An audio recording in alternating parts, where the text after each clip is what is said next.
Hello everyone, welcome to Balletistan Wednesday Talk. This is Sinan Ertemel, impresario of Balletistan. Today I am with the artistic director of the Australian Ballet, David McAllister. He was a former principal dancer with the Australian Ballet for 18 years, and since 2001 he is serving as the artistic director of the Australian Ballet, which makes it a total tenure of 38 years, which makes him the longest serving artistic director of the Australian Ballet. Welcome, David.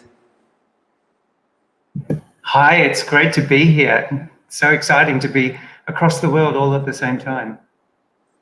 You are our second guest from Australia, so we are very happy to have you. And I had a very brief introduction, so I can confidently say that you are almost Mr. Australian Ballet. So, and today we are going to witness your start of your dancing career up until now, and hopefully we will talk about your future projects. So can we start with the first question, when and how you started dancing? Well, I guess I was always an active kid, and I always wanted to be dancing around even before I knew what ballet was. I used to dance around in front of the TV as a little boy, and I guess it wasn't until I saw a video of, well, actually it wasn't a video, it was on TV, so a segment of Rudolf Nureyev dancing Don Quixote back in 1970 when he came and staged that ballet for the Australian Ballet. And that's when I saw ballet for the first time and went, okay, that's what I want to do. So I guess that was the beginning of my career. I started learning in Perth, and I had the same teacher for 10 years before I went to the Australian Ballet School. Oh my God, look at that. Look at those skinny little legs. So this was during your time at the Australian Ballet School, right? No, this was actually back in Perth before I joined the school. So I think I was about 13 or 14 there. And I went to the Australian Ballet School just as I turned 17. Right.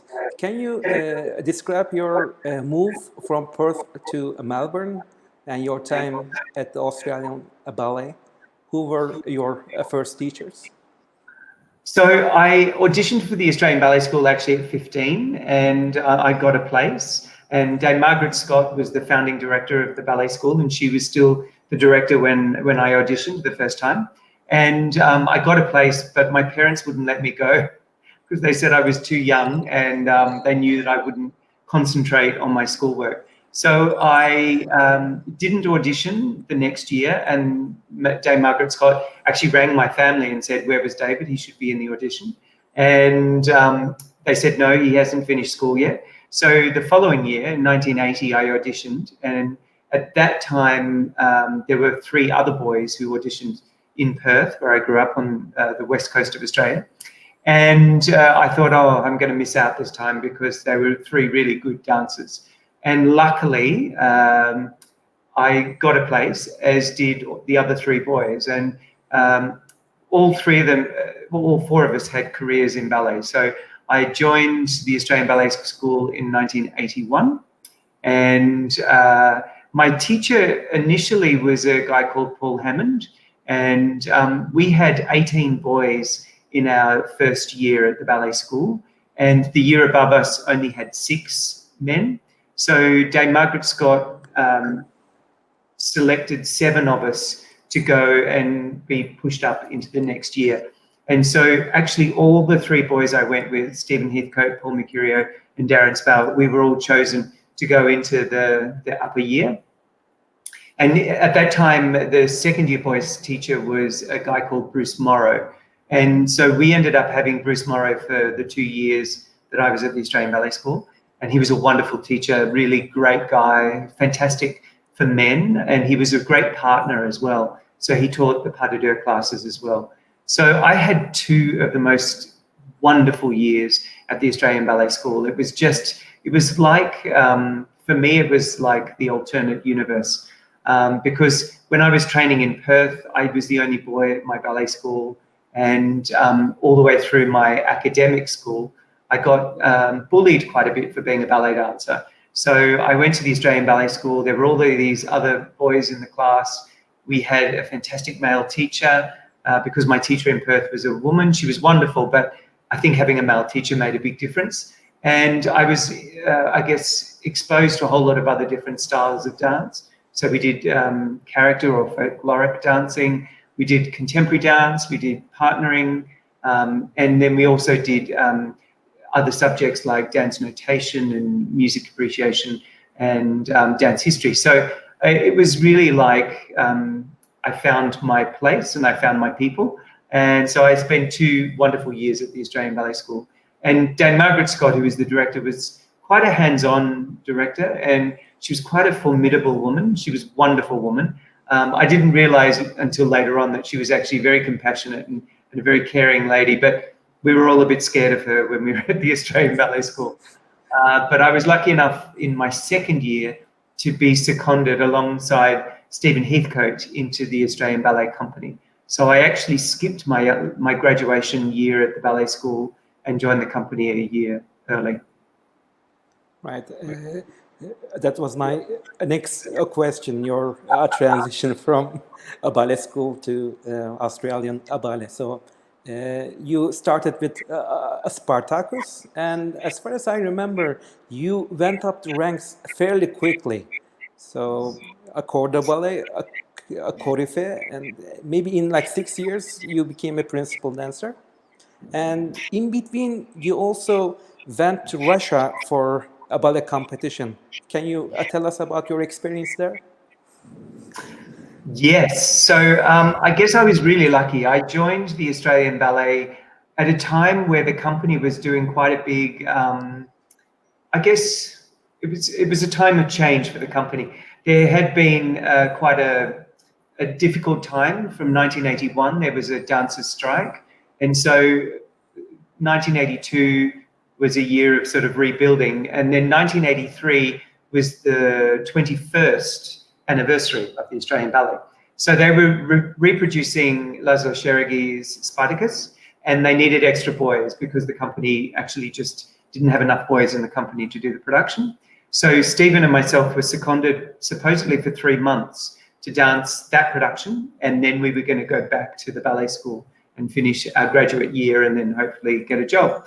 So we joined the company at the same time as Maina Gielgud, who was, she was appointed the artistic director at the end of 1982, but she joined the company at the beginning of 1983. And I don't know whether anyone didn't tell her or she just decided that she wanted Stephen and myself to stay in the company. But after the 3 months when we'd finished the season of Spartacus, we were cast in the next program, and then we were cast in the next program, and we were continually cast in the repertoire. So we never actually went back to the school. And about halfway through the year, I think we had a mid-year interview with Maina, and I think we sort of said, are we in the company now? And she said, yes, you're in the company now. And so we just continued on. And at the end of that year, so that was my first year in the company, and I danced a number of soloist roles and done solos on stage, which was really extraordinary and very exciting. I was promoted to coryphée, which is sort of a senior corps de ballet member. And then the following year, that was in 1984, at the end of 1984, I was promoted to soloist, and also Maina chose myself and Elizabeth Toohey to represent the Australian Ballet at the 5th International Ballet Competition in Moscow. And there'd been sort of a bit of a history of dancers from the Australian Ballet going to that competition. Kelvin Coe and Marilyn Rowe had gone in the 1970s, early 70s, and they won silver medals.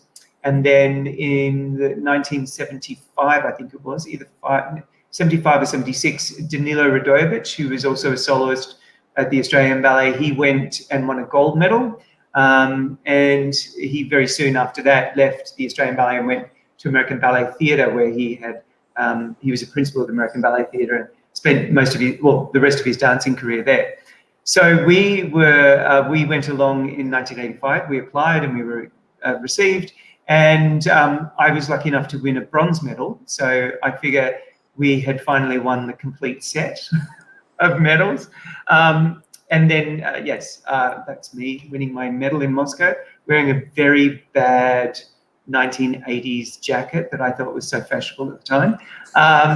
So that was my first couple of years at the Australian Ballet. And after that, winning that medal in the competition with Elizabeth, we were invited back by Yuri Grigorovich, here we are in Moscow, to dance with the Bolshoi Ballet, actually. And so we danced Don Quixote with the Bolshoi in 1986.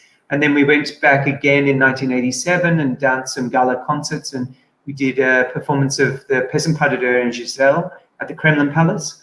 And then in 1988, we were invited back again. And we did some more Don Qs. We went to Tbilisi in Georgia. And then we went up to, went to Moscow, did some gala concerts. And then we went up to St. Petersburg, or Leningrad as it was at the time. And we were the first Australians to dance with the Kirov Ballet. And we did Don Quixote at the Kirov. And then later that year, the whole company went back to the Soviet Union and danced for 5 weeks across the Soviet Union. And then I guess everyone in Russia realized that there were more dancers in Australia than just Elizabeth and myself. And so other dancers, other principal dancers from the Australian Ballet went and danced in Russia after that time. Stephen Heathcote, who I trained with, and Christine Walsh, and Fiona Tonkin, and Adam Marchand, and various other dancers at the Australian Ballet. So we felt like we paved a little bit of a way there for a while, but it was an amazing time and a really interesting time to be in the Soviet Union as it was going through that big process of change and opening up. But yeah, from then, I guess my career just sort of continued to evolve. And then in 1989, I was promoted to principal. You had one more guest appearance in China, right? Yes. So I was, after the Russian experience, I was lucky enough to dance with the company, with the Australian Ballet in China. That's me on the Great Wall of China, doing a releve, as you do. And I also did a 3-month stint with the National Ballet of Canada in Toronto. And I was also went on an exchange program with the Birmingham Royal Ballet, where I got to dance with Miyako Yoshida, a great Japanese ballerina who danced with Birmingham Royal Ballet and then with the Royal Ballet in London. And she came out and danced with me here. So I was really lucky through my career. Maina Gielgud was fantastic at that. She really fostered that connection for the Australian dancers with the rest of the world, because we are so isolated compared to the rest of the world. And so she made a point of building these relationships with all other big ballet companies around the world. And many of us of our generation got to go and dance in, different companies, and but still maintain our connection back with Australia. And I think all Australians at some point in their career sort of think, should I leave the Australian Ballet and, go and dance overseas? And she enabled us to be able to do that, but also stay within the company. So it was a very smart move. You made many guest appearances worldwide. What is your favorite venue among the ones that you visited? And what about touristic destinations? Any favorite? Wow. Well, I was very lucky actually to dance in Russia all those times. And I must say, to dance at the Bolshoi is an extraordinary experience. I think for any dancer in the world to have that opportunity to dance at the Bolshoi Theatre. It's one of the most huge stages. I guess that's why it's called the Bolshoi. But it's also a very intimate theatre with the audience. So while you have this vast platform to dance on, you're quite close to many of the audience members. So it's a beautiful theatre to dance in, and you feel the history of that theatre when you're there. And equally the same with the Mariinsky in St. Petersburg. I danced there twice, I guess, once by myself, and then the company went back and danced there. But equally as exciting and beautiful. but I feel very lucky because during my time at the Australian Ballet, we actually did perform in some of the great theatres of the world. So we got to dance at the Royal Opera House in Covent Garden. We danced at the Metropolitan Opera House in New York, and all of the big theatres around China, around Japan. So yeah, I feel very blessed, and there's me meeting Her Majesty the Queen in London, and that's Maina Gielgud actually standing next to the Queen. So we had a very exciting period of the company's history, and so to be there, and there we go, meeting Princess Diana as she was, Her Royal Highness at the time, just before the divorce to Prince Charles. But that was a magical night too, you know, meeting probably the most famous woman of the world at that time. And I was lucky enough to actually sit next to her and have a dessert in this dinner that they had after the performance. And she was as luminous and beautiful as any of the best photographs you've ever seen. She had that absolute capacity to make you feel like you were the most important person in the room, and she was so interested in everything he had to say. She was an amazing woman. I remember coming home to the hotel after that night being on quite a high. So coming back to the Australian Ballet, can you tell us about the roles that you dance and your partners? Yeah, well, the Australian Ballet repertoire is really quite sort of eclectic, and obviously we're a ballet company, so we do all of the big classical ballets. But over the years, Dame Peggy Van Praag, who was our founding artistic director, was also very keen that we created new works and we did the best of the current repertoire. So I was lucky enough during my career to dance, you know, all of those big ballets, you know, the Swan Lake, Sleeping Beauty, Nutcracker, Giselle, La Sulfide, all of those iconic classics. But I also was able to dance a number of works by, you know, contemporary living choreographers. We had Yuri Killian visit a number of times.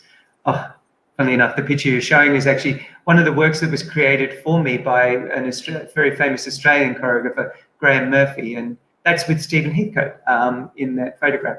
So yeah, we worked with local Australian choreographer Stephen Baines, but we also did the classics from the tradition. That's with Fiona Tonkin dancing in La Fille Margade by Sir Frederick Ashton, one of the great choreographers of the world. And equally, one of his compatriots was Glenn Tetley, and that was in Glenn Tetley's Gemini, dancing a ballet that he created for the Australian Ballet back in 1973. So I was really lucky to work with these people, and Glenn Tetley was an extraordinary man. I mean, such a gentle giant. He was such a thoughtful, but you know, really amazingly intelligent choreographer. But yeah, we worked with Sir Kenneth McMillan. That's another one of Graham Murphy's ballets, Beyond 12. The only time I've ever had a football in my hand, I might say. It's not my strength. And we also got to, Giselle, we also got to dance works by George Balanchine, works by Jerome Robbins. So yeah, it was a really rich and really varied repertoire that I got to dance, which was so great. And I danced with some amazing women. My Elizabeth Tui, who I went to the ballet competition with, we danced a lot together. This was actually the first girl I ever danced with. Her name was Kathy Downey. But Elizabeth and I danced a huge amount of repertoire together, and also Fiona Tonkin, who you saw earlier. And I got to dance with, gosh, all of those. Miranda Coney, who I did my very last performance with. Incredible people who taught me so much about the art form. And very much later in my life, that's me doing a bit of a Corsair. That's actually from the competition. And I must say, I don't think I actually ever danced Corsair again. That's the famous duet that Lizzie and I did at the competition, which was Grand Tarantella to the music by Gottschalk. And it was created for a husband and wife, principal couple, Walter Burke and Maria Lang. And they were the only ones who danced it. And then they allowed other people to do it, and so we danced it at the competition, and that sort of became a little bit of our trademark. And every time we went back to the Soviet Union, we always had to dance the tarantella, and it's the hardest pas de deux I've ever done in my life. It's 7 minutes of jumping, and it's a huge marathon, but it was a great piece. So I was really lucky to do all of these sort of great pieces. Sadly, that's not. I wish it was. Can you tell us about your partnering? Because I remember in one interview, one of your partners, it could be Margaret, I think, she said that you told her in each performance one of your part falls in love with the partner.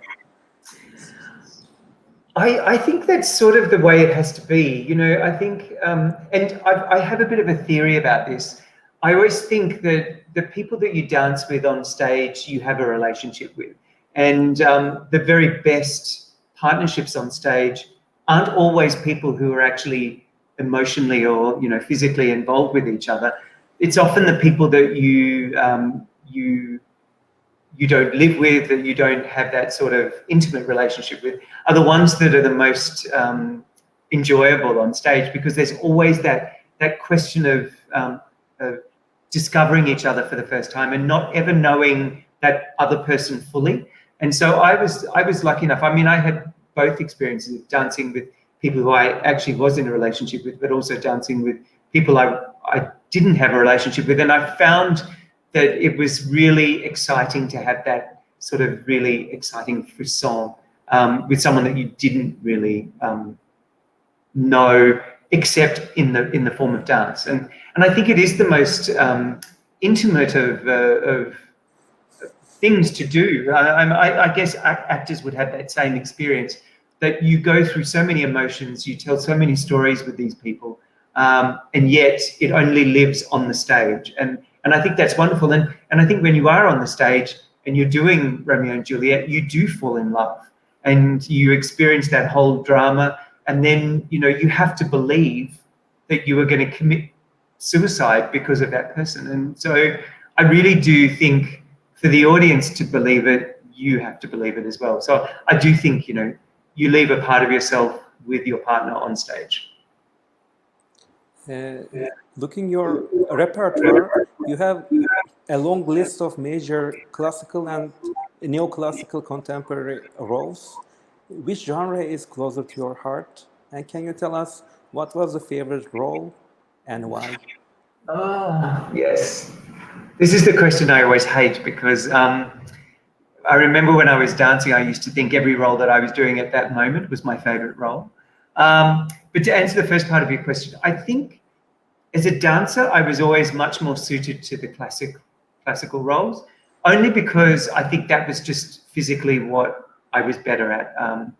I felt very much at home in the classical repertoire, and I guess probably most at home in those roles which, you know, as a woman you would call soubrette. As a male dancer, it tends to be the sort of demi-character roles. So, you know, the Basilios, the Franz in Coppelia, the Colas in La Fine Margare, all of those roles which are, you know, bright and sunny and humorous at times, and not the roles that sort of were the big romantic leads. I think I just didn't look like a prince.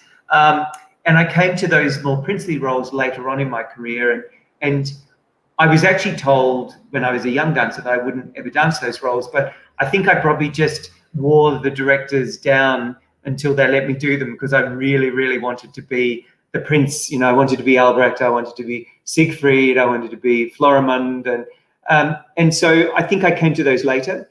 But I always felt much more comfortable being in the big classical ballets.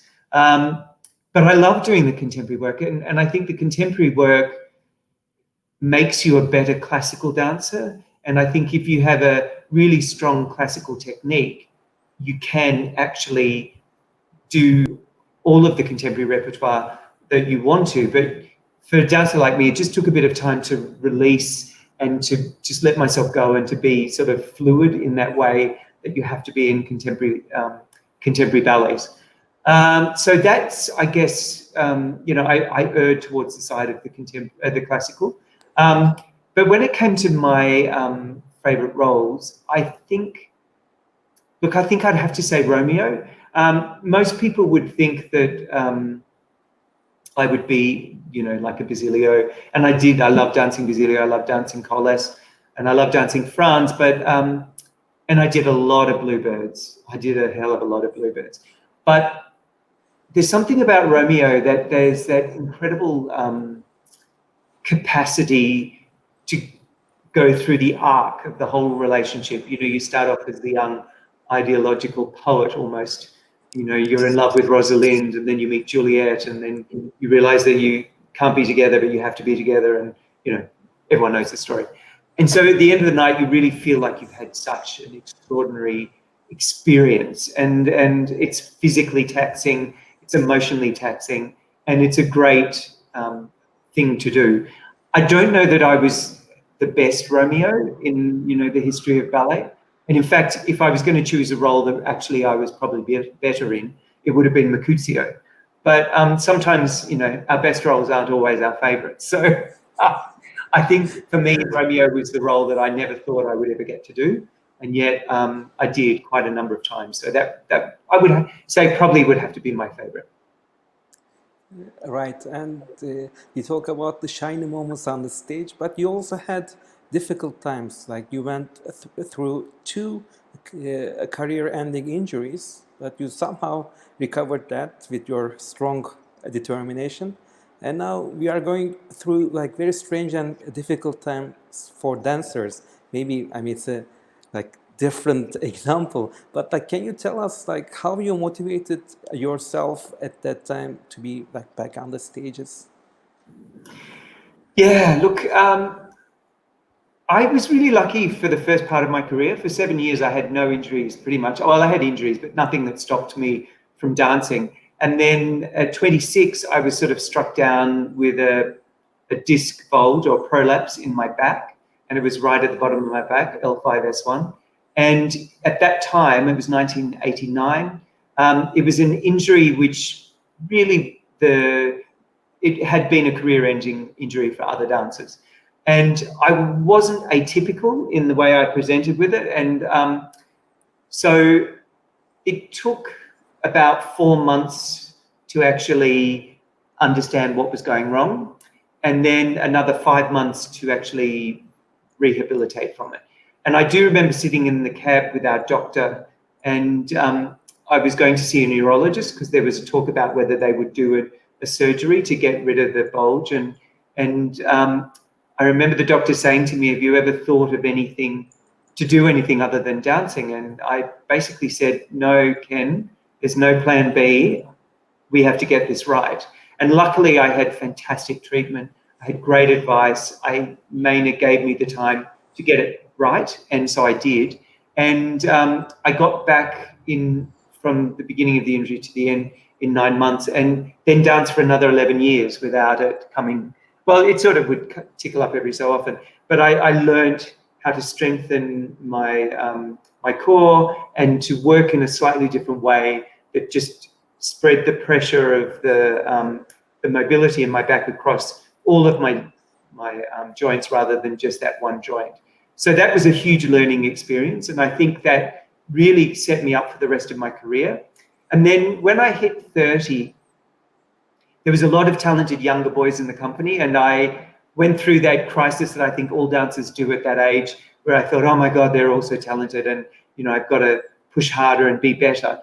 And I learned the hard way through a number of rolling injuries from 1993 through to 1995 that I just had to calm down.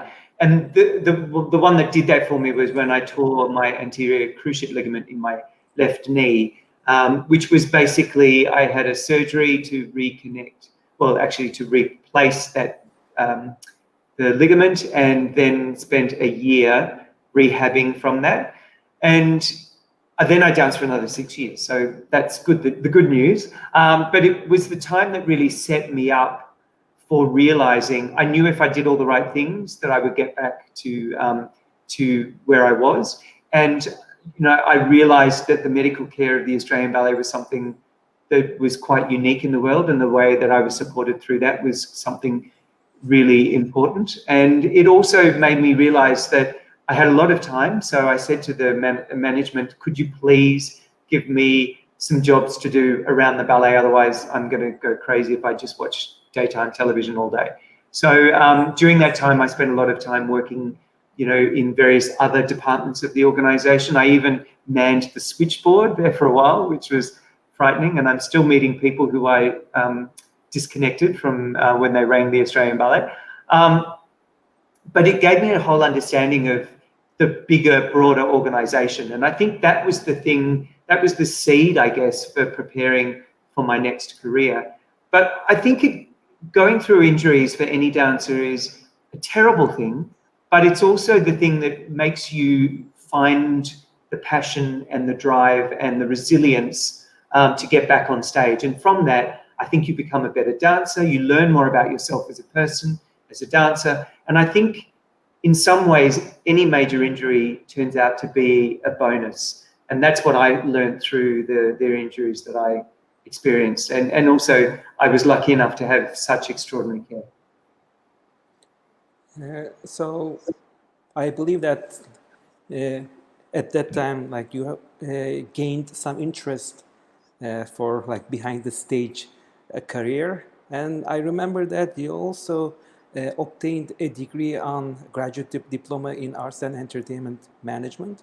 Can you tell us about that degree? And then, like, right after that, you applied for the artistic director position. And can you like tell us about that process and your transition from a dancer to the artistic director?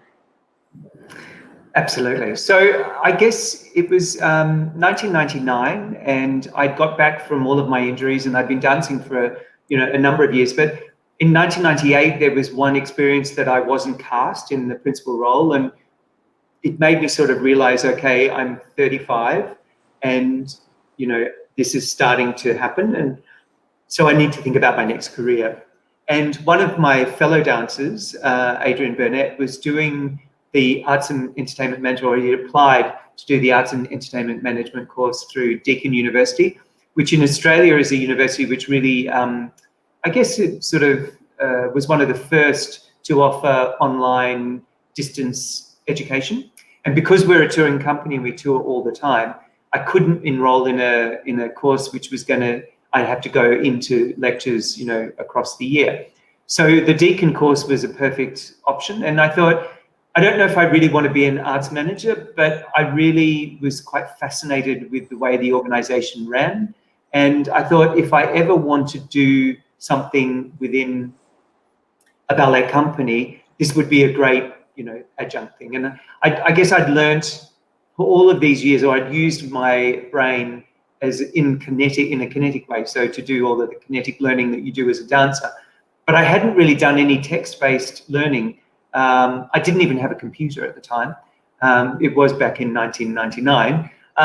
So it was to build my abilities in that area, but also just to get back into learning, from text and testing myself whether I could actually just learn things, new things.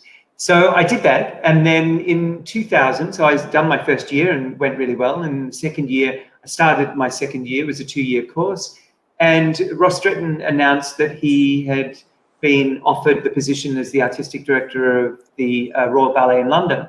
And none of us had expected that he would leave, because he was on another 3 or 4 year contract. So a lot of, things happen when the director announces they're leaving, and lots of people talk about, who candidates could be. And there was written in one article that I would be one of the people that could be a candidate. And I was a bit, oh, that's unusual.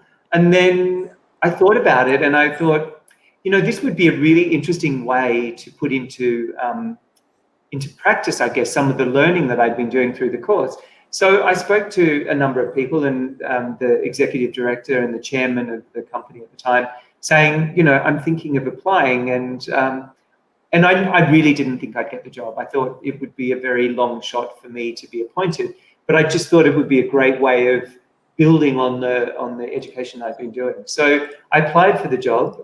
It was quite a intense time because I was studying. I applied for the position and I had absolutely no experience. And at the same time, my mother was very ill and subsequently passed away. In fact, she died. I went home to Perth. Actually, she was very ill, and I went home to Perth and was with her in the hospital writing the application. And then she passed away, sadly. And then I came back and lodged the application, and then the process went to find the new director. So it was a really unusual time, and I made the point to myself as the process went on and I kept getting through each different round, I made the decision that if I was appointed, because it was becoming a little bit more obvious that there was interest in me, that I would stop dancing. So so it was a very turbulent time, but it was sort of exciting. And then when I was appointed, I had a year transitioning from dancing into being the new director. So I was appointed in August 2000, and I took over in July 2001, having stopped dancing in the March of that year.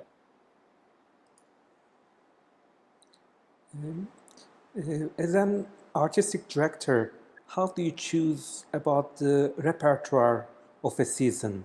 I think one important question is the balance of classical and contemporary ballet. And you are working with great choreographers such as Alexei Ratmansky, Graham Murphy, Wayne McGregor.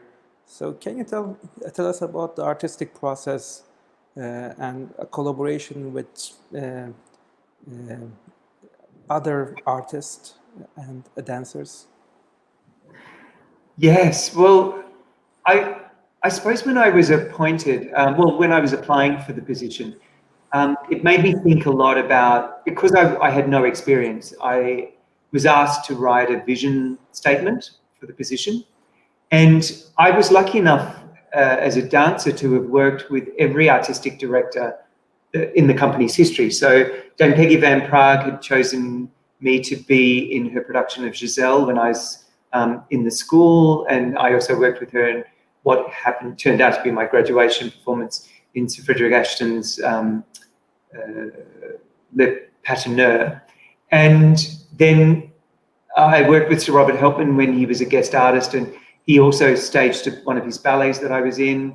And then Anne Williams staged all the Krenko repertoire, and she was the director after Sir Robert Helpman. And so I'd worked with her, and she also did a beautiful production of Swan Lake, and I'd been coached by her on that. Marilyn Jones, who followed her, was a guest artist with the company many times, and we actually danced together in a few of the ballets. And then, of course, there was Maynard Gielgud. So, and Ross Stretton, who I'd also danced with both as a dancer in the directorships. So I knew the history of the company. I knew the sort of pillars of the way the company was developed. And I think every artistic director really followed the same equation that Dame Peggy Van Prague really started off, which was, to do the great classical ballets, to create new Australian works, and to do the best of the works of the world, the best repertoire of the world. And I felt that we, over the many years, had built this incredible repertoire, and every director had worked with some of the great contemporary choreographers of their time, as well as, the great classics. But I felt that we always did the repertoire of the new choreographers when they were already established. And I felt that wouldn't it be interesting as a young director, because I was only 37, to actually try and find who will be the next choreographers, the next great choreographers of the future, and get them to come to Australia and create works before they were uber famous. So in my first year, I actually asked Christopher Wheeldon if he would come and stage a work for us. And at that time, he was a resident choreographer of the New York City Ballet, but he'd only really done a couple of ballets, but he was starting to be recognized as a great talent. And so he came and staged one of his ballets, which he'd done for the New York City Ballet, called Mercurial Maneuvers, in my very first year. And so that was a really exciting opportunity.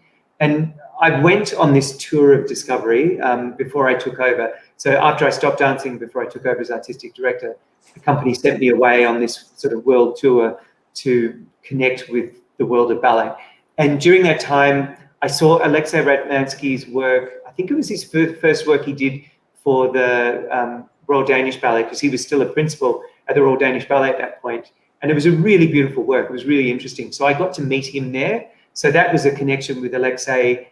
And, you know, who would have known in very small amount of time that he would have been creating works around the world and being the artistic director of the Bolshoi Ballet. And on that trip also, I saw the very first collaboration that Wayne McGregor did with the Royal Ballet before he was a resident choreographer. He did this work with a number of dancers from the Royal Ballet in his own company. And I thought, gosh, I'd been taken by a friend who was my fairy godmother of contemporary choreographers, because I'd met her in Canada and she'd taken me to a lot of contemporary works in Canada. And her name was Assis Carrero, and she became a very big mover and shaker in the ballet world, and still is. She actually manages a lot of artists now, choreographers and various different artists. But she sort of introduced me to Wayne at that time. So I had this great, I think, you know, there's a wonderful thing about a career in that, you know, many things that happen to you are very much about fate and meeting people at a certain time. So I guess I had these early connections with these choreographers, and then, you know, as fate would have it, they all became immensely famous. And I was lucky enough to invite them to come and do works for this, and they came. So I guess that was the rationale behind, you know, working with all of those incredible people, and also developing the Australian choreographers. I mean, Graham Murphy had a long and a very established career as a choreographer in Australia, and he'd worked with the Sydney Dance Company for over 30 years, and he'd done interesting projects. He worked with Torval and Dean a lot when they were doing all of those big arena shows, and he'd choreographed at the Met in New York for the New York Opera. So it was a bit of a no-brainer to commission. My very first big commission as an artistic director was to ask him to do a new Swan Lake, which was a ballet that the company had premiered back in 1962. And my first year in the job as artistic director, full year, was in our 40th anniversary. And so he created a very unusual and beautiful and very dramatic production of Swan Lake, which became a little bit of a hit. And we danced it, I think, for 14 years, every year, somewhere in the world. And so we did it in London, we did it in Paris, we did it in Tokyo, Shanghai, Beijing, so many places, LA. It became the calling card for the Australian Ballet, I guess, during my tenure. So I think I was lucky. I think I enjoyed and learned very early to take risks. And I think that's what you have to do as an artistic director. Not always with success, but I think when you take well judged risk, you know, sometimes the payoff is huge. And I think it's important. We have to, as artistic directors, not just sit back and be lazy and rely on that beautiful canon of classical repertoire. You have to add to it. And I think, you know, there's many companies around the world that are doing fantastic work in that area and adding to the repertoire. And that was one of the aims for my directorship. And you also did a beautiful choreography, Sleeping Beauty. It's highly acclaimed in Australia and the rest of the world. Can you tell us about your creation and what was the inspiration behind? Yes, well, it was a little bit of I never thought I would do a production. As an artistic director, a lot of our artistic directors, Dame Peggy, Sir Robert, Maynard Gielgud, Anne Williams, all did their own productions of, you know, various things, either original works or classical ballets. And I always thought I never really had that ability. And I thought to direct or produce a production, you know, it took you needed to have a certain amount of ability. So I did, for the 50th anniversary in 2012, we did this gala program, and I wanted to do a piece for the whole company where everyone was on stage at one time. And so stupidly and quite naively, I decided that I would do that, and that would be challenge. I think every year you have to do something slightly scary, and that was probably the scariest thing I'd done up until that point. And the other resident choreographers had already been busy with other work, so I thought, oh, I'll just do it. And then all of a sudden I found myself in the studio creating this sort of mega piece for the company. But I absolutely loved it. It was just the most enjoyable experience. So in 2013, we were thinking about, future repertoire, and we needed a new production of Sleeping Beauty. And I realized that if I was going to get the sort of Sleeping Beauty that I wanted, if I commissioned someone else to do it, I would drive them absolutely insane with all these parameters of exactly what I wanted this production to be. So I talked to our music director, Nicolette Frayon, and I said to her, I think if I don't do it myself, I'm not going to get exactly what I want. And so she said, you should do it. And so that became a bit of a process, and we had a sort of a 3-day think tank with her and a theatre good friend of mine, Patrick McIntyre. And so out of that came the genesis of what I wanted the production to be. And the one important thing that I wanted to know was that I would have a fantastic designer, because, Sleeping Beauty is one of the hardest ballets to stage because of all the different aspects of the 100 years of change. And it was always known as the biggest, most lavish production.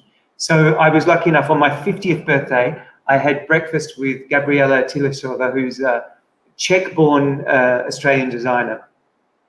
And I said to Gabriela, would you, be interested in doing this production? And she'd done major Broadway shows and big operas, and she'd never done a ballet, or fully big ballet.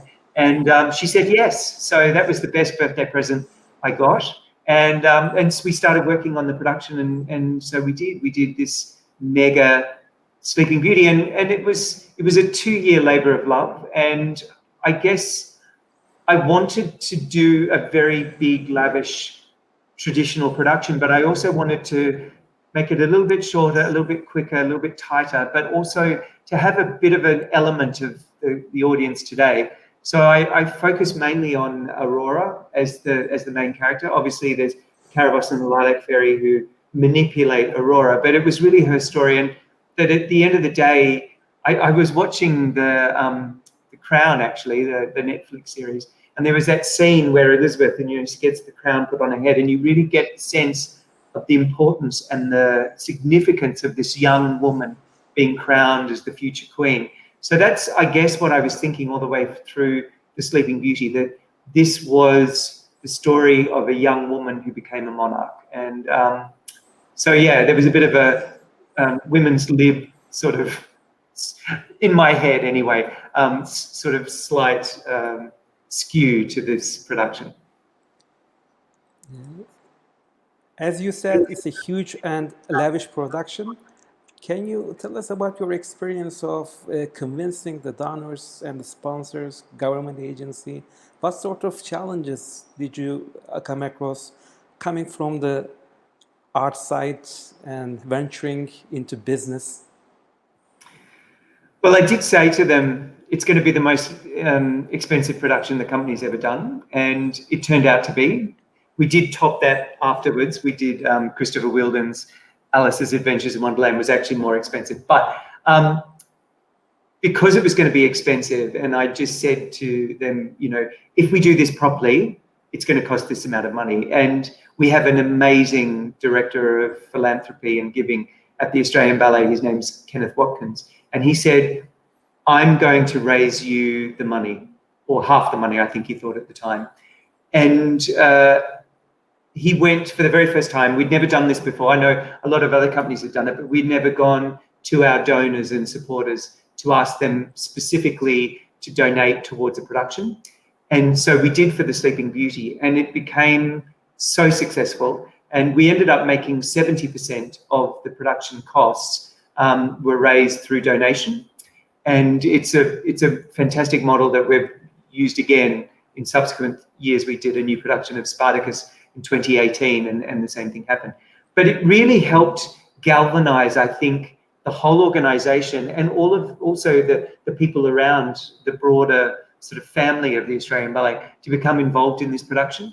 And on one hand, it was a huge responsibility because it had to be good, because people were actually putting their money into this production. But I also felt in the rehearsal room when we were making the production, and equally, in the designing of it and the putting it on stage, that there were this significant amount of people across Australia who had absolutely invested in this production. So I felt like I did have this sort of sense of a warm hug from a lot of people to make this a successful production. And so, once again, the hand of fate, I think it was a good thing for me to have that support. And look, we did the production first off in 2015, and then we did it again in 2017. And having had the opportunity of seeing it on stage, I changed a number of things for 2017 season, and I think it's much better now. So, and then we took the production to Beijing and Shanghai in 2018. So it was really, the audiences really enjoyed it there. So I think what I did was, a small part of it, but I think the fact that the dancers really invested in the storytelling, which was what I really wanted them to do, and the design by Gabriella was just mind-blowing. And so it was that true, complete work of art. Extraordinary music, beautiful design, wonderful dancing, good storytelling. And so, it turned out okay. And Australian Ballet has another challenge. So you are touring very extensively down under in various theaters, Sydney, Melbourne, and many others. Can you tell us about the touring? Like, what are the challenges and also like benefits of the touring? I think because our company's always been a touring company, and I think Australia is such a big country that, to be just in Melbourne, where we're based, would mean that most of the country would never get to see or have a relationship with the Australian Ballet. Quite unusually, we have two homes, really. Our home base is in Melbourne, where we have the Primrose Potter Australian Ballet Centre, and we do all of our rehearsals there, and we perform at the State Theatre and the Arts Centre Melbourne. But we also equally perform, actually more performances in the Sydney Opera House. So we're a resident company at the Sydney Opera House. And so for about 4 months of the year, we're in Sydney, and for about 6 months of the year, we're in Melbourne, and for the rest of the time, we're touring. So every year we go to Brisbane, we go to Adelaide, we, on a fairly regular basis, go to Perth and Canberra, and we also have a regional touring arm, which is the Australian Ballet Regional Tour, which then goes into smaller centres in regional areas all around Australia as well. So it's pretty much 6 months of the year we are on the road somewhere, which means that the company is very close, because when you're a touring company and you're all in that environment together, you're away from your family or loved ones, you become a very tight unit. And we've done, I think, 39 international tours in our 58 years. So we've pretty much every 3 years, we've done a major international tour. Sometimes as much as one every year, sometimes 2 in 3 years. So we also get out to the international regions as much as we can. I mean, obviously, being so far away into the rest of the world, it's a major undertaking to travel internationally. But I think it's important for the reputation of the company, for us to say we are an internationally recognized company, we have to be touring internationally. So it's something that I think the company loves. All Australians love traveling. I think if everywhere in the world that you go, there's usually an Australian there, either working or on holidays. And we don't balk at long haul flights. So 24 hours on a plane is nothing for us. But I think it really builds that sense of unity and unison within the organisation to be able to be on the road and together. And it's really our heritage, because ballet in Australia came from the Ballet Russe, the touring companies of de Basel, and so those companies toured around Australia for several months at a time and built the love of ballet. And so when there was ballet companies established in Australia, they were touring around as well.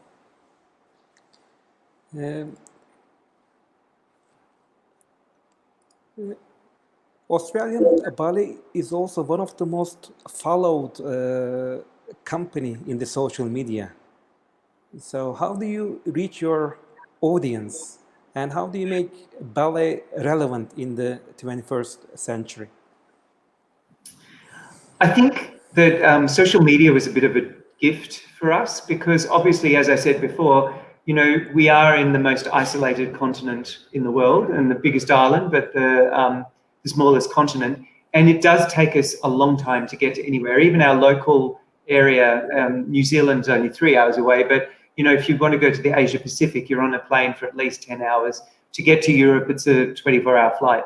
So for us to be seen on the stages of the world is really, not as easy as other companies.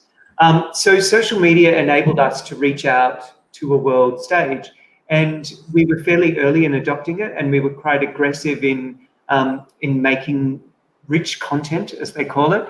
And it just seemed to spark that we hit at the right time. And we sort of always looked at our social media through the lens of fashion. So ballet and fashion through the years have always been quite a potent combination. And so that's, I guess, what sparked the interest. There was a shining time there, and I don't know if it's still the case, that we were the most followed ballet company on Instagram. I think we were in a head-to-head fight with the New York City Ballet, because they're also amazing on social media. But it's something that I think enables us to speak to the world through a platform that enables us to be on a level playing field, I guess, with all the European, North American ballet companies. And it's something that I think you have to really work at, but it's fun to be a part of. Oh, now you're showing.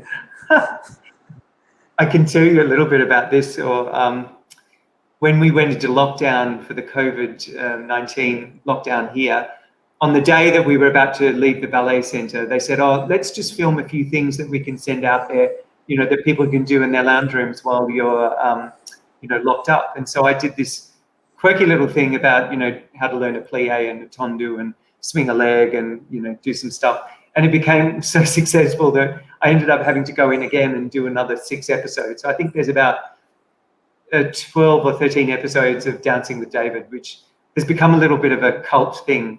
So I get lovely letters and emails from people saying that they're learning to do their plies, or they're going back to the bar and holding on to their kitchen benches and doing plies, which is very funny. My favorite video was you are explaining mimes. Yes. You love. Well, I've got to say that I ran out of steps that I thought were easy enough to be able to do. We were doing sautés and we were doing little turning steps that we used to learn as children about how to prepare to spot for pirouettes. And I said, I think the only thing we haven't done is ballet mime. And so I thought, in this time where we're also isolated and we're all on screens and, you can't touch someone or hug someone, that whole idea of being able to say you, I love, and, it just sort of was a good way to finish. So, yeah, we finished on the ballet mime. For people outside of Australia, can you explain what is a member of the Order of Australia, to which you also became a member? And the second question is, especially like in these times where the companies cannot perform, what do you think like the government should support art and culture? In which ways? So the first part of the question, as in the UK, the Australian and New Zealand, all the Commonwealth countries, as we're known, who former sort of colonies of the United Kingdom, we all have an honours system, and much in the way the British honours system, they have all these different levels of OBEs and different things, Order of the British Empire. They started off the same thing for Australia, and so we have the Orders of Australia. They are given through, it's by order of the Queen, but it's sort of through the Australian system. And so there's a couple of levels. So there's the Officer of the Order of Australia, which is an OBE, OBE, what am I talking about? An OAM, and then there's the AM, which is a member of the Order of Australia, and that's what I got. And then there's an AO, which is an officer of the Order of Australia, and then there's a AC, which is sort of the equivalent of being a knight, which is the commander of the Order of Australia. And so, yeah, I was lucky enough to be given one of those back in 2004, it was a complete surprise. And they're these, you know, those things that you never really expect that you're ever going to get, but when you get one, it's sort of like, wow, a lovely recognition, I guess. So I was very, very honoured to be given that award. And to answer the other part of your question, I think, you know, in Australia, we sort of sit somewhere in between the systems of support for ballet companies. So where you get, on one hand, a company like the Paris Opera, which is 100% funded by the French government, and the same with a lot of the European companies, you know, the Russian companies. And then you get the American system where they get very little or no support from their government, and it's a purely philanthropic experience, and they're very commercial when it comes to ticket sales and all that sort of stuff. So the Australian Ballet sits sort of somewhere in the middle where we do get government funding, which adds up to be around about 11% of our overall annual turnover. And then we also do a lot of performances. We do roughly 180 main stage performances, and our box office is usually at a very high level. So most of our revenue, around about 50% of our revenue, comes from the box office. And then we also sort of make up the difference through sponsorship and philanthropy and other sort of commercial ventures. So we are sitting somewhere in the middle. We're quite commercial in the European model, but we're supported in relation to the Americans. So I guess at this time of COVID, where our model is really under pressure because obviously we're not getting the box office, so that's 50% of our annual turnover just gone. We have over the years been lucky to build a very sizable endowment. A lot of that endowment is capital protected, so we've been sort of supporting the company through this time with some of our cash reserves. And, you know, we've maintained a lot of our sponsor income, which has been extraordinary. And many of our donors have actually given us more money to support the company through this time. And a number of the ticket holders have donated their tickets back to us. So it's been a tough period, but we have had extra support through our government with this thing they call Job Keeper, where they've supported everyone's salary to a level of $1,500 a fortnight, and that's been a huge advantage for the company. And we've sort of managed through various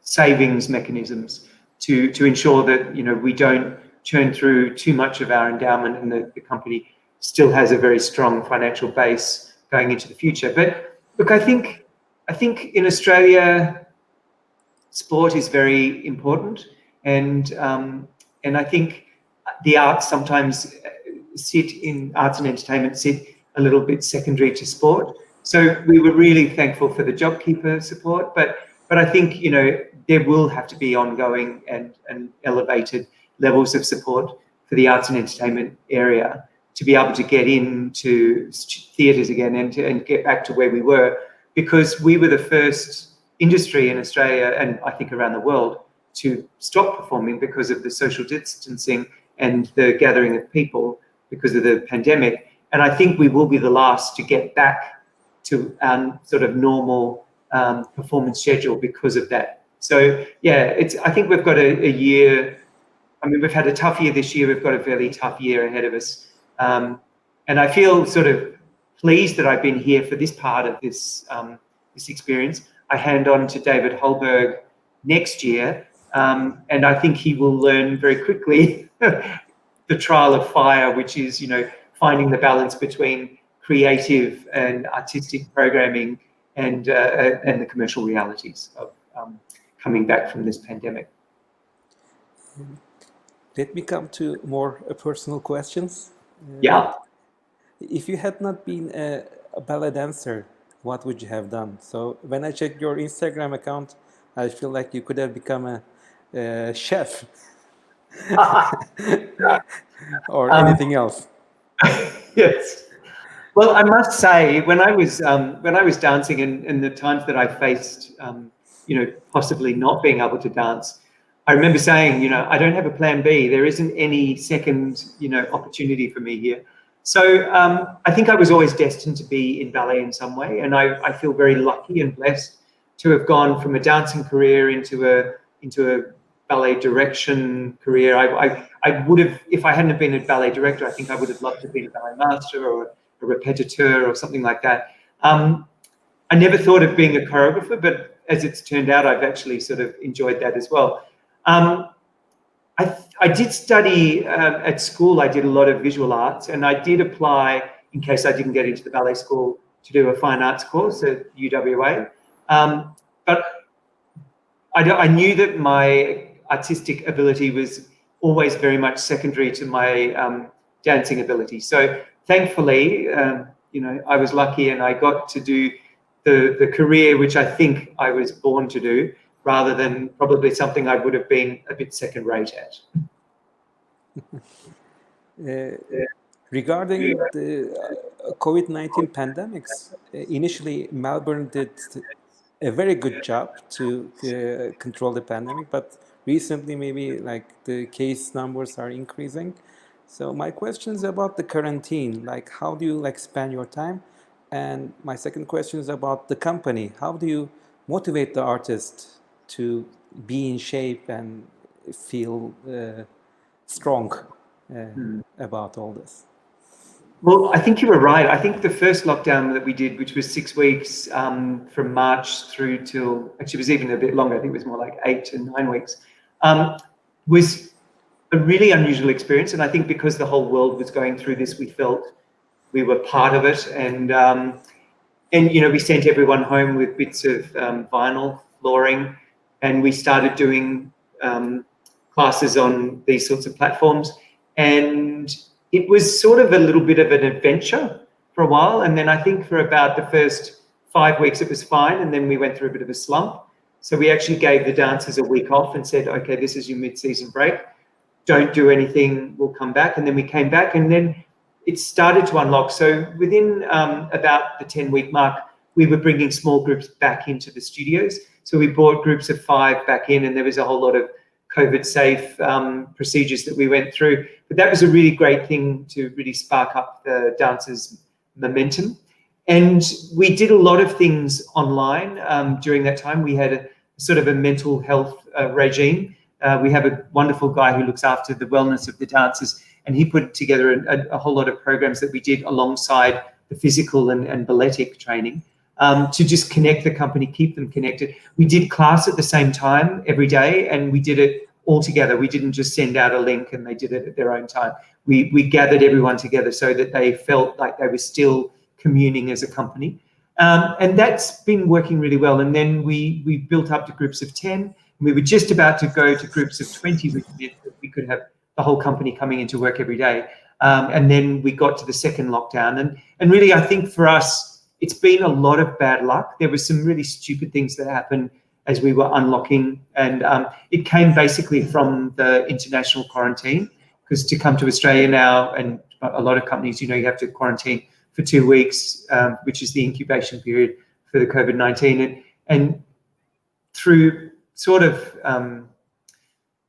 some bad processes, that escaped into the general community. And so we had quite a lot of general transmission in the community, or community transition. And so that's now we've gone into a second lockdown. We've been lucky enough to keep the dancers coming back into the studio because we had a sort of exemption. So that's meant that we've had all of the dancers coming into the studio every second day, and we do 4 classes a day in small groups. But it has been much harder this time. And I think when we get out of this, it'll be about keeping that momentum going forward without really knowing when our next performances are going to be. So it has been a really interesting experience as a manager, but also I think for the artists, some of them, you know, the silver lining has been that they've actually rediscovered their love of why they dance. And, you know, when you do a lot of performances like we do, sometimes it can become a bit like a ballet factory. You know, you feel like you're just churning out those shows. And this has really given everyone the opportunity to stop and take stock and go, actually, I'm really passionate about this and I really want to do this to the best of my ability. And I really do believe, and I think in our company, and I think probably worldwide, dancers are going to come back with a renewed vigor, a renewed enthusiasm, and a new creativity, because we realize now that we can't take for granted what we used to just do without even thinking. So I think that will be for us the silver lining from COVID-19, is that we will get back on stage. It will be a different experience initially until the general transmission is gone, community transmission is zero, and then we'll get back to where we were. And I think, you know, much like after the plague, there was a renaissance, I really do believe after this pandemic, there is going to be an upswell of creativity and a really renewed vigor for the arts. Maybe another silver lining could be there was a time for reflection and maybe free time for like other things, maybe reading books and watching Netflix. In that regard, like, can you share like the last book that you read, the last movie that you watched? Yes. I've been reading a really eclectic mix of books, actually. I read this, I'm reading currently a book about Mr. Sert, the very good friend of Diaghilev and her life in the Belle Epoque. It's quite a fascinating, it's a biography. I like reading biographies. But the book before that I read was a very bizarre book that I just picked up in the bookshop. And it's called The Rat Line. And it was about a Nazi governor who ran one of the areas where they had a concentration camp. And he escaped the Nuremberg trials, and he ended up actually getting ill and dying before anyone found him. But it was about his son, who never came to terms with the fact that his father was a Nazi criminal, and this other guy, Frank, whose father was actually condemned at the Nuremberg trial, and their sort of different approaches to their fathers and the legacy, I guess, of that whole experience. And funnily enough, it was a very interesting period. I've always been quite fascinated with that whole rise of Nazism, the Weimar Republic, and, you know, that sort of whole period of history I find quite fascinating. So yeah, it's been a whirlwind of all sorts of weird and wonderful books that I've read, but I've loved reading them all. And I guess the last movie I saw was probably on a plane coming back from Finland. Once again, on the Nazi vein, I saw that that wonderful New Zealand movie that was called, oh gosh, I can't remember the name of it now, about the young Hitler youth boy that meets the Jewish girl that was hiding. And it was a comedy. It was sort of this bizarre black comedy. I thought I had the name there for a minute. Anyway, so yeah, I don't know why COVID-19 has made me dip into the geopolitics of the 1940s, but that seems to be a bit of a current theme. I think, I mean, we are in some sense going through similar political times. Populism is arising. So I think there is some like analogy in order to understand these times better. As they say, you can never tell the future unless you know your past. Exactly. So this is unfortunately your last year of artistic director. So you are gonna give this beautiful position to David Hallberg. And can you tell us about your summary of your career and what you want to do next? Sure. Yes, look, it was a really tough decision. I think, you know, I could have done this job for, you know, the rest of my life, but I got to a point where I really felt that I wasn't giving my absolute best, and I was becoming quite, I guess, quite tired in the role. And it just became the right time for me to hand over. And, you know, as you can see, I was very lucky. That was, you know, a career that I was really proud of, and I achieved so many things as a director as well, commissioning works, and it just felt like the right time. So I spoke to the board and said I was going to step down, and it turned out that, funnily enough, you know, it's 50 years since I started learning ballet, 40 years through both the ballet school and the ballet company, and 20 years as artistic director. I just thought this is the right time. So I was thrilled when David Holberg was appointed, and I think he's going to be an extraordinary director. He comes with a very different experience to me, but a great love of the company, because he spent a year with us rehabbing from a career-threatening injury. And so he knows the strengths of our company. He knows the things that, you know, are important to us culturally, but he also comes with a whole new bag of experience and ideas and passion and vision for the company. So I hand over the company, I think, at a difficult time geopolitically and you know, with the pandemic, but I think at a really exciting and potent time for him and the company. So that's really great. And my partner said to me when I was contemplating this, she said, you know, you've got to build a boat so that you can sail away from the ballet with something to do. And I was having a conversation with Madeleine Onne, who is the artistic director of the Finnish National Ballet, at the time that she was just newly appointed. And I rang her. We've been friends for a long time, and you know, I was really keen to find out what she was going to do. And so, you know, we were saying, you know, I was asking her what she was going to do, and she said, I've got all these ideas, and I want to do a new Swan Lake.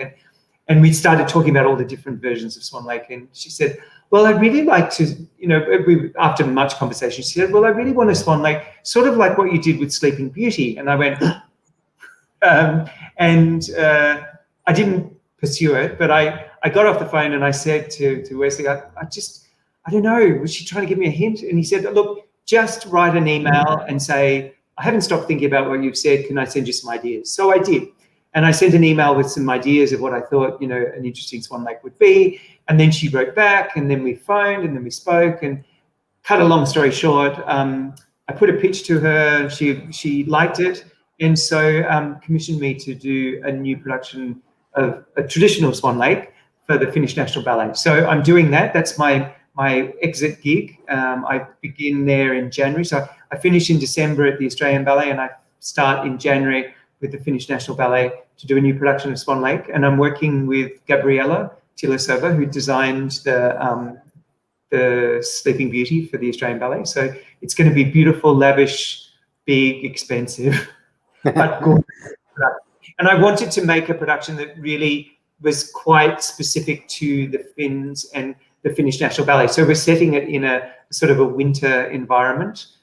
So the lake will actually be in that sort of time just before it freezes over. And I found out that Finland's national bird is the swan. So, and I also did a bit of research when I was in Finland to know how long the swans stay at the lake before it freezes over. And apparently they stay for a long time. It's just at the last minute that they fly off. So, so it's going to be a unique Finnish Swan Lake. One of my favorite questions about dreaming, like traveling after the pandemic. So if I ever happen to come to Australia, like what is the kind of signature ballet that I should watch? I mean, Swan Lake and Sleeping Beauty, these are, of course, beautiful classical. Like any other recommendation? I think to see the Australian Ballet doing a contemporary program is quite exciting, because I think our dancers are very athletic. Physically, they're very strong. So, you know, the men look like men, and the women are really powerful and athletic. And so I think, yeah, to come and see a really beautiful commission season would be really exciting. But if you wanted to see a classic that's a little bit different, Graham Murphy's Swan Lake is quite an amazing production, as is his Nutcracker. So, yeah, look, anything that you come to either Melbourne at the Arts Centre Melbourne or the Sydney Opera House in Sydney is pretty exciting. And I would be thrilled to sit with you, as I don't have to be in charge anymore, and point out all of the great the great talents at the Australian Ballet. So, I mean, I think that was the positive note that I wanted to conclude our interview.